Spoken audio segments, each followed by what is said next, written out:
kita berhenti sebentar di warung rumah makan Arjuna.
Kita sedang berada di Kabupaten Nias Barat, tepatnya di Pelabuhan Serumbu.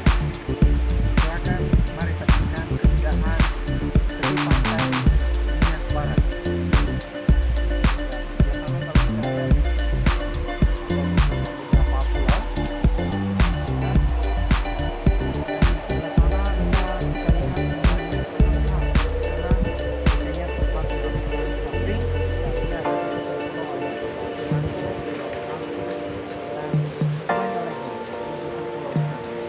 Jadi potensi wisata di Pulau Nias Barat ini sangat-sangat bagus bagi teman-teman yang belum pernah datang ke Nias Barat.